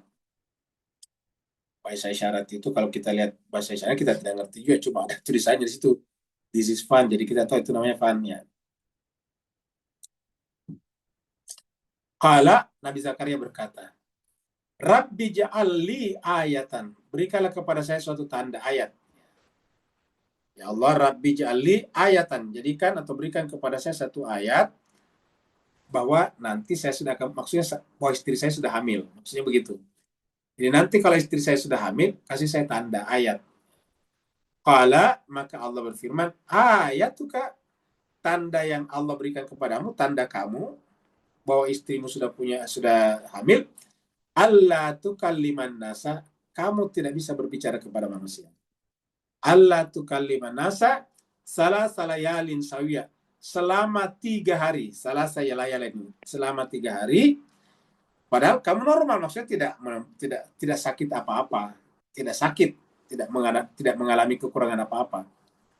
Jadi tanda bahwa istrimu nanti hamil adalah Allah tukalliman nasa salah layalin sawiyah. Nah, jelas sebagai apa kira-kira bisa kita maksud di sini?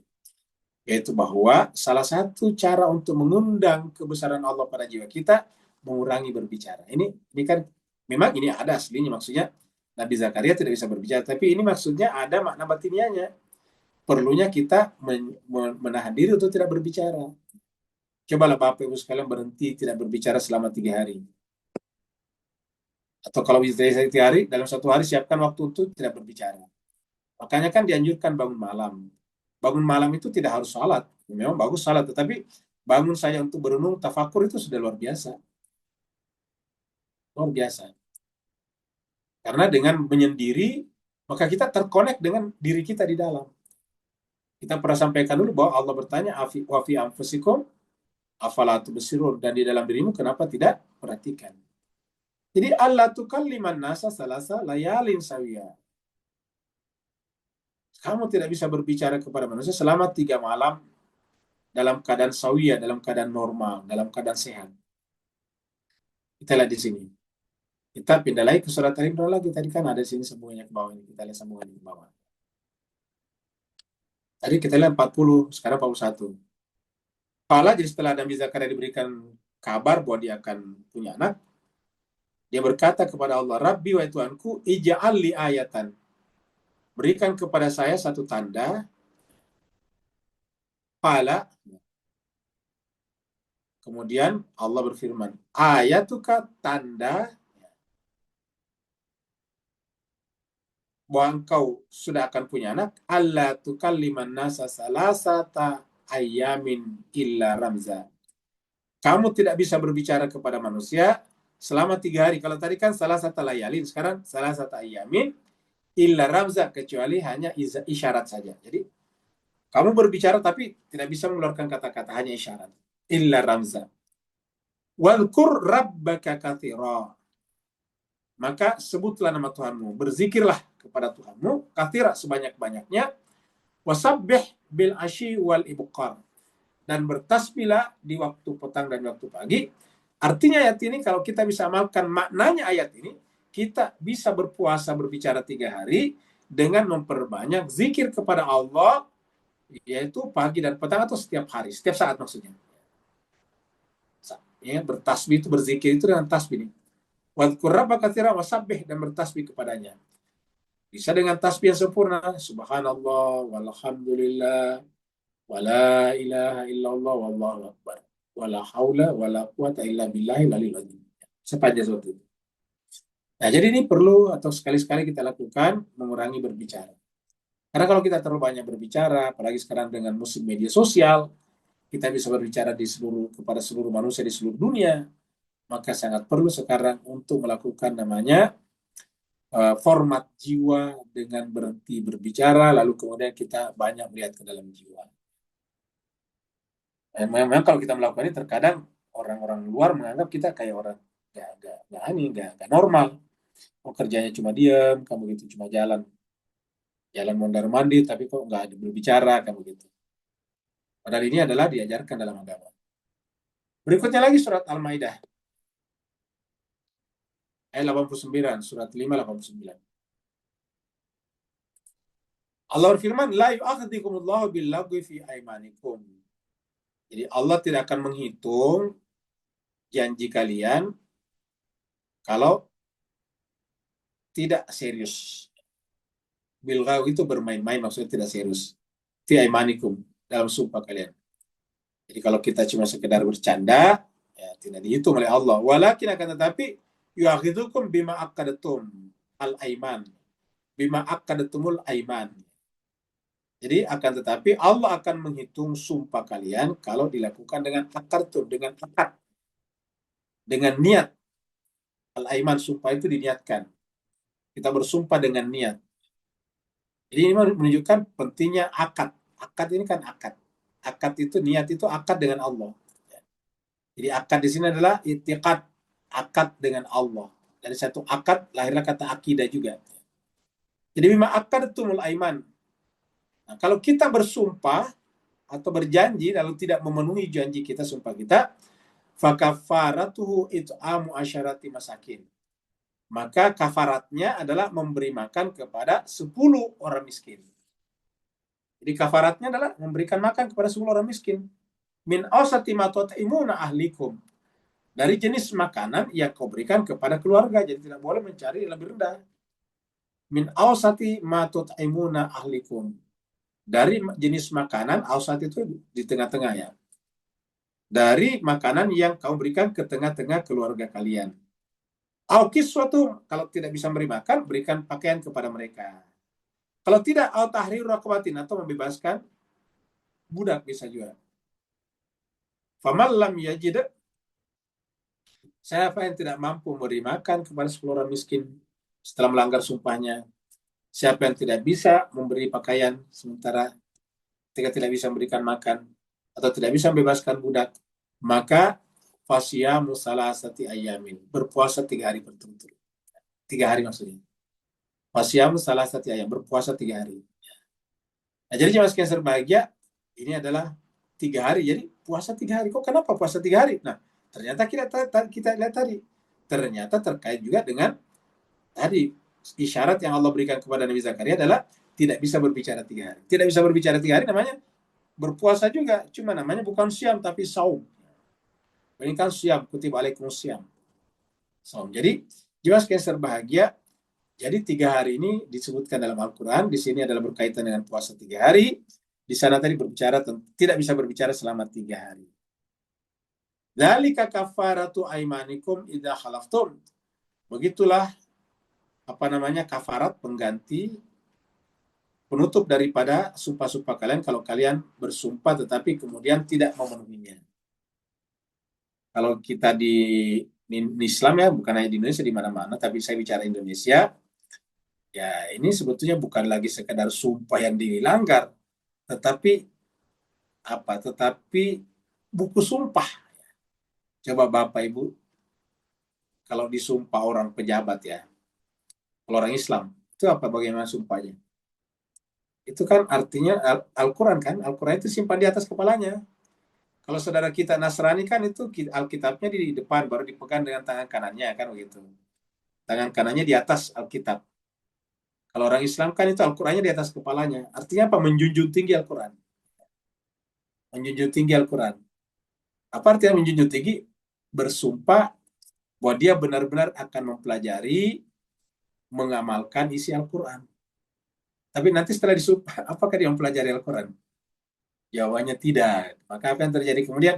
Pelanggaran terhadap sumpah Al-Quran, sehingga sudah berjanji tidak ini tidak itu, ya korup juga, ini juga, kan begitu. Karena Al-Quran hanya dijadikan sebagai simbol saja, bukan sebagai akad. Harusnya kan diakadkan tadi. Tapi apapun ini Mas Kaiser, bagi setelah pembahasan kita pada malam hari ini, kita lanjutkan dengan hadis ya. Ini adalah waris dan ahli waris tadi yang kita bicarakan.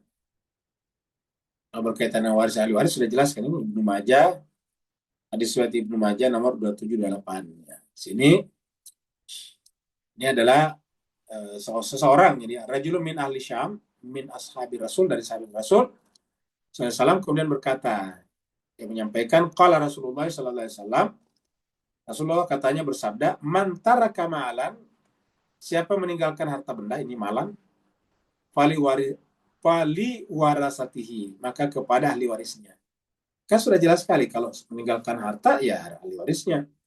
Jadi artinya, kalau harta tadi yang dibicarakan oleh Nabi Zakaria, ya tentu tidak perlu. Kenapa? Kan sudah jelas. Ahli warisnya sudah ada. Mantara kamalan fali warasatihi. Mungkin kita katakan kan tidak punya keturunan. Nah, di sini. Wa mantara kakalla failaina. Siapa meninggalkan bukan siapa-siapa, kalla itu kalala ya, bisa aja kalala. Kalala itu dalam bahasa waris tidak meninggalkan siapa-siapa. Orang tuanya sudah tidak ada, saudaranya tidak ada, anaknya tidak ada, begitu. Pasangannya tidak ada, maka kalala namanya. Wa man taraka kalla fa ilaina, maka hartanya kembali kepada kami. Kan sudah jelas sekali kan? Kembali serahkan kepada kami. Kembali kepada agama, digunakan untuk kepentingan agama. Kemudian hadis berikutnya, mandul menurut Nabi. Jadi perhatikan Mas kalian. Jadi mandul menurut Nabi itu adalah bukan tidak punya anak. Karena kalau tadi itu mandul dalam artian tidak punya anak, buktinya bisa punya anak tadi itu. Nabi Ibrahim mengatakan istrinya Akir. Nabi Zakaria mengatakan istrinya Akir, tetapi bisa punya anak. Jadi apa itu mandul? Nah, kita lihat di sini. Nah, di sini ini adalah dari Ibnu Mas'ud ini. An Abdullah bin Mas'ud qala Rasulullah sallallahu alaihi wasallam, Rasulullah bersabda, "Ma ta'uduna rakuba fikum?" Ya, apa pendapat kalian tentang orang yang mandul di tengah-tengah kalian? Maksudnya siapa yang mandul menurut kalian? Siapa menurut kalian itu siapa orang yang mandul itu? Rakub itu mandul. Fikum. Qala, kemudian Ibnu Mas'ud kata, kulna, kami menjawab, alladzi la yuladu lahu. Ya, mandul adalah orang yang tidak punya anak. Ini tidak punya anak.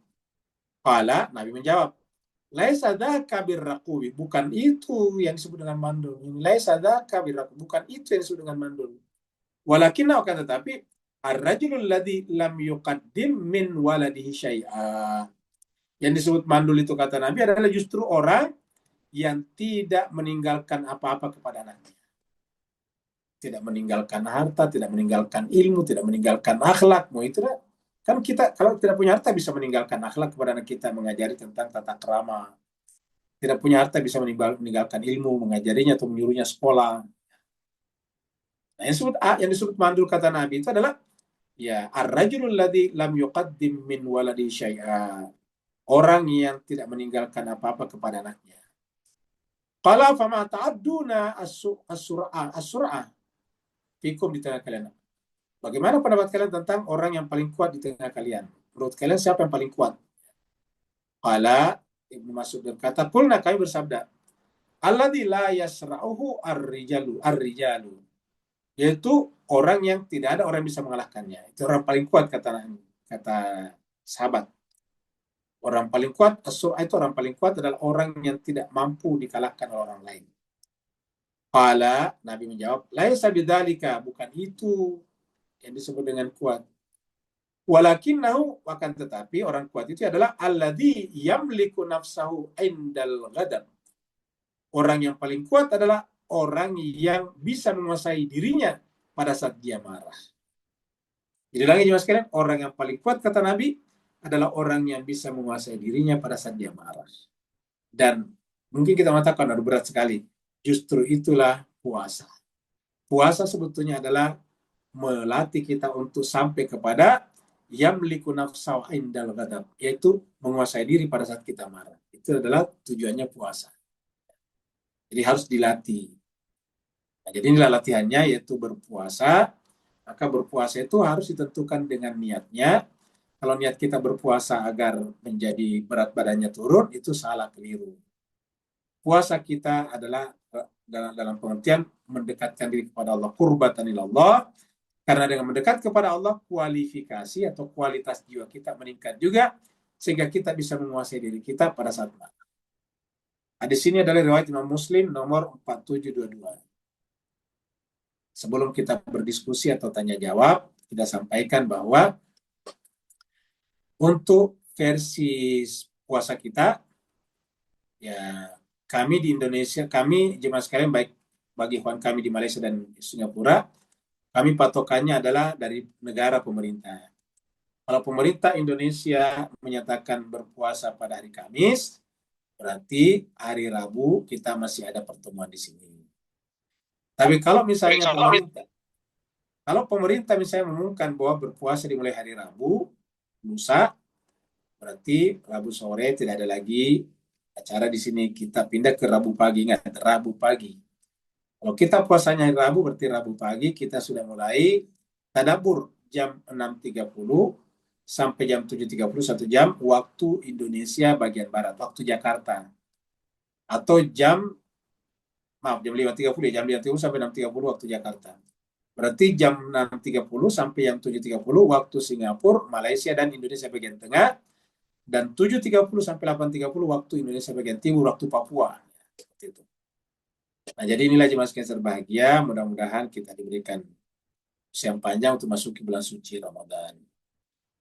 Yang mau bertanya, dipersilakan. Assalamualaikum Ustaz. Waalaikumsalam warahmatullahi wabarakatuh. Alhamdulillah, barakallahu fi azim, sallallahu Muhammad wa alihi wa sahbihi. Abad ya Ustaz. Astagfirullahaladzim, bismillahirrahmanirrahim. Ustaz, so fokus pertama dan utama yang Allah sendiri pilih, persis dengan janji Allah apa tu, ini ja'ilun fil ardi khalifah. Maka ini sebesar perkara yang akhirnya mencetuskan dua mazhab iblis dan mazhab malaikat yang tunduk mentaati siapa pun Allah pilih sampai hari kiamat, dan yang akan menyerangi dan akan menentangi siapa pun yang Allah pilih tadi. Beri pencerahan teguran Ustaz. Afwan barakallahu fiik. Baik, Mas Kaisar Bang. Jadi kehidupan ini memang cuma dua. Kita tarik ke belakang saja. Di akhirat itu cuma dua, surga dan neraka. Jadi di akhirat itu cuma dua. Kita baca kitab suci manapun, Taurat, Injil itu di akhirat cuma dua, surga dan neraka. Berarti di dunia juga cuma dua golongannya, golongan malaikat, golongan iblis, kata Pak Nur tadi. Atau biasa disebut dengan Hizbullah dan Hizbus Syaitan. Cuma dua saja golongan. Hizbu itu golongan partai setan dan partai Allah, golongan Allah dan golongan syaitan. Jadi Hizbullah dan Hizbus Syaitan. Nah, di dunia ini siapa yang ingin masuk ke surga, ya harus mulai daripada bergabung dengan Hizbullah ataukah golongan malaikat, kalau kata Pak Nur tadi. Siapa yang akan masuk neraka, ya dia yang bergabung dengan partai iblis ataukah Hizbus Syaitan di dunia sekarang ini. Jadi makanya di dunia ini perlu kita kenal itu golongan itu mana. Makanya kan ada doanya, Rabbana arinal haqqa haqqa warzuqna tiba, warinal batila batila warzuqna jitinaba. Ya Allah, tunjukkanlah kepada kami al-haq itu sebagai al-haq, dan berikan kepada kekuatan kepada kami untuk mengikutinya. Warinal batila batila warzuqna jitinaba, dan tunjukkanlah yang batil itu batil, dan berikan kekuatan kepada kami untuk menjauhinya, meninggalkannya. Kenapa? Karena kalau kita salah mengidentifikasi, berarti fatal ini. Misalnya, kita mengidentifikasi al-batil sebagai al-haq. Nah, karena kan cuma dua, tidak mungkin banyak alternatif. Ya, kalau misalnya banyak, ada 100, salah masih ada 99% kemungkinan benar. Tapi ini cuma dua. Begitu salah memilih yang A, berarti jatuh ke B. Kan cuma dua. Begitu salah mengidentifikasi al-haq, berarti kita menganggap itu batil. Berarti kita masuk ke dalam batil. Begitu kita salah mengidentifikasi batil sebagai hak, berarti kita berada pada kebatilan juga. Kamu gitu. Karena menganggap kebatilan itu sebagai hak, sehingga kita menganggap itu hak, padahal itu batil. Dengan demikian cuma dua saja. Dan tugas kita di dunia sekarang melakukan itu, dan disinilah tujuannya Al-Quran datang. Al-Quran datang itu untuk membimbing kita, untuk menggait kita, untuk memandu kita, supaya benar-benar. Kita tidak bisa dulu langsung, ini benar, ini salah. Kita harus meminta dulu, jangan-jangan kita selama ini sudah merasa berada pada jalan yang benar, tapi ternyata batil nanti di akhirat. Kita sudah kita merasa bahwa si A batil, ternyata di akhirat dia benar, kan begitu. Maka sekarang di dunia harus kita lakukan. Nah, lagi-lagi puasa itu adalah tujuannya itu. Karena dengan berpuasa, menahan diri, kita bisa memahami Al-Quran dengan benar.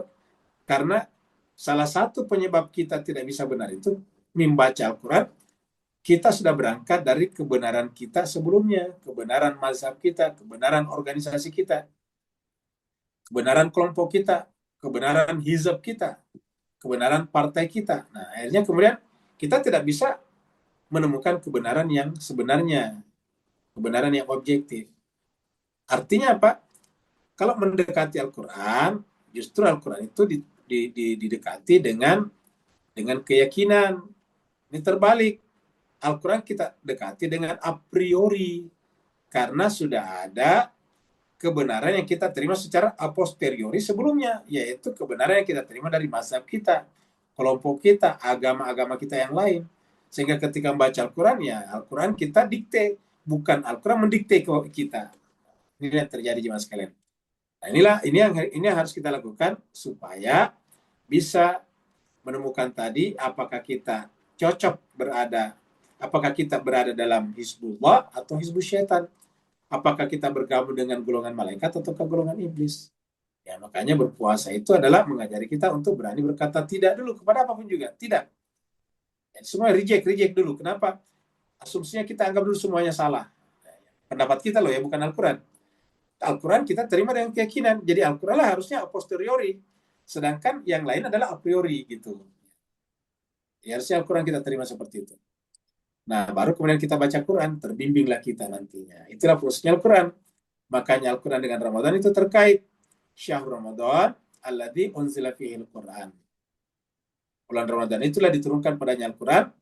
Hudal linnasi wa bayyinatin minal huda wal furqan, yang berfungsi sebagai petunjuk bagi manusia, bagi seluruh manusia, dan sekaligus penjelasan terhadap petunjuk tersebut dan Al-Furqan. Sebelum lanjut lagi, kita sampaikan bahwa walaupun tadi kita di sini patokannya adalah pemerintah negara, tapi bukan berarti kita mengatakan berpuasa sesuai dengan pemerintah negara. Enggak. Bapak, Ibu, Tuan, dan Puan bisa memilih sesuai dengan keyakinannya masing-masing.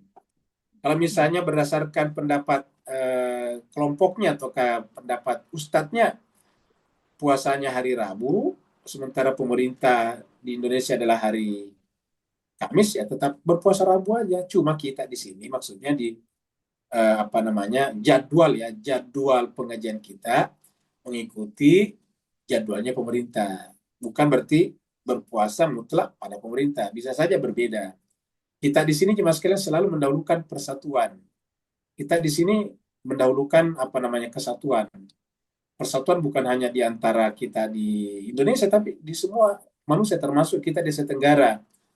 Muslim Indonesia, Singapura, Malaysia, marilah kita menjadikan ini sebagai perekat di antara kita, yang sampai kita berpecah belah. Begitu. Hanya karena perbedaan penentuan satu Ramadan. Jadi, kalau Bapak Ibu yakin dengan satu Ramadannya mengikuti organisasinya, ya ikutilah organisasinya. Yakin satu Ramadannya mengikuti kerajaannya, ikutilah kerajaan. Yakin satu Ramadan itu mengikuti Muhammadiyah, kalau di Indonesia ikutilah Muhammadiyah, nggak masalah. Ya. Yang penting kita yakin dengan metodologi kelompok-kelompok atau organisasi-organisasi itu. Ya. Toh nanti yang Allah minta dari kita kan bukan satu Ramadan tanggal berapa, tetapi takwanya. Ingat, yang Allah minta itu takwanya, la'allakum tattaqun. Kalau kita saling menyerang, saling menyalahkan, ya bukan takwa namanya. Tapi kita boleh menyampaikan pendapat kita. Saya puasanya satu Ramadannya ini karena berdasarkan ini, silahkan. Ya. Tapi ingat, kapanpun hari yang kita pilih untuk berpuasa, tujuan puasa itu adalah la'allakum tattaqun. Dan salah satu ciri orang bertakwa itu adalah satu, memaafkan sesamanya manusia, kemudian menahan diri dari amarah, dan selalu berbuat baik. Nah, dengan demikian kita berbuat baik kepada siapapun. Dalam surat Al-Imran dikatakan surga itu adalah uiddat lil muttaqin, dipersiapkan untuk orang bertakwa. Siapakah orang bertakwa itu? Alladzina yunfiquna fis sarai wad dharra wal qadiminal ghaid wal afinan nas wallahu yuhibbul muhsinin. 4 ya. Yang pertama adalah alladzina yunfiquna fis sarai wad dharra, selalu berbagi kepada orang lain dalam keadaan lapang ataupun sempit, berbagi harta, berbagi ilmu. Yang kedua adalah wal qadiminal ghaid, mampu menahan diri daripada amarahnya. Jadi kalau kita saling marah hanya karena berbeda, ya berarti kita tidak mampu menahan diri dari amarah, berarti kita tidak bertakwa. Kemudian yang ketiga, wal afina anin nas, memaafkan perbedaan kita dengan orang lain.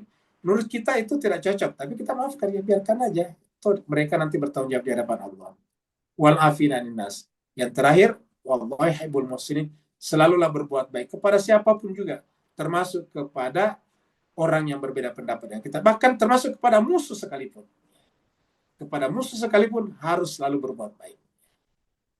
Misalnya musuh tertangkap, ya tetap harus dikasih makan kalau waktu makan. Jangan karena dia musuh di medan perang, ditangkap lalu kemudian tidak dikasih makan, itu salah. Tetap harus berbuat baik. Dia musuh tetapi harus dikasih makan. Seperti itu. Harus diberikan dipenuhi kebutuhan-kebutuhan dasarnya sebagai manusia. Kalau ada yang bertanya silakan lagi, jemaah sekalian. Assalamualaikum Ustaz. Waalaikumsalam warahmatullahi wabarakatuh. Silakan Pak Aswandi. Saya tertarik dengan Ali Imran itu, keluarga Imran. Dia begitu dipujikan sampai dijadikan salah satu jurus surat. Begitu Ustaz. Kalau nggak salah, apa tuh yang pernah saya dapatkan info bahwa Abu Talib itu kan gelar apa benar punya apa tuh. Tapi nama sebenarnya Imran loh Pak Ustaz. Jadi kalau begitu Ali Imran yang dimaksud mungkin lebih tepat ambil Imrannya Abu Talib ini Pak Ustaz. Karena keluarga Imrannya Abu Talib ini hebat sekali Ustaz. Rasulullah, Imam Ali, Fatimah sampai Imam Mahdi setelah itu Ustaz. Kalau dibandingkan dengan Imrannya Zakaria itu. Bagaimana pendapat Ustaz? Terima kasih. Baik, terima kasih banyak Pak Aswandi. Bisa saya, tapi berdasarkan konteksnya ya Ali Imran yang dibicarakan di situ adalah keluarganya Maryam. Karena di surat Ali Imran itu dibicarakan keluarganya Maryam. Jadi kita lihat di sini nih. Jadi artinya tetap kita harus mengikuti Al-Quran. Ya, kita lihat di sini. Tadi Ali Imran, kita mulai daripada ayat 33 ya. Pembicaraan dari 33 ini. Allah berfirman, Bismillahirrahmanirrahim, Inna Allah astafa Adama wa Nuhan wa ala Ibrahim wa ala Imran. Ini mulai sini. Sungguhnya Allah memilih Adam, Nuh, dan keluarga Ibrahim. Dan ala Imran, alal alamin. Nah, ala Imran siapa yang maksud di sini? Kita lihat di bawah. Zuriyatam ba'duha min ba'din. Mereka adalah satu keturunan, sebagian mereka terhadap sebagian lain. Wallahu sami'un dan Allah Maha mendengar lagi Maha mengetahui. Idz qalat imra'atu Imrana. Ingatlah tatkala istrinya Imran berkata, Idz qalat imra'atu Imrana. Ingatlah tatkala istrinya Imran berkata, berdoa, Rabbi wa Tuhanku, inni nazartu laka ma fi batni. Sungguhnya aku menazarkan yang ada dalam perutku ini, kandunganku. Muharraran, sebagai orang yang berkhidmat kepada agama. Fataqabbal minni, maka terimalah nazarku ini. Innaka antas samiul alim. Lalu kemudian falamma wada'atha, tatkala istrinya Imran melahirkan, qalat, istrinya Imran berkata, Rabbi. Sampai sekarang kita belum tentukan siapa istrinya ya. Imran yang mana yang dimaksud di sini. Qalat Rabbi inni wada'tuha untha. Wahai Tuhanku, aku telah melahirkan perempuan. Wallah, jadi sudah bukan. Jadi pertama sudah berbeda dengan istrinya Imrannya tadi Abu Talib. Kenapa? Karena dia Ali kan anaknya tadi. Walaupun ada anak perempuan, tapi ini untha yang dimaksud di sini nanti kita lihat. Wallahu dan Allah a'lam mengetahui bima wadat.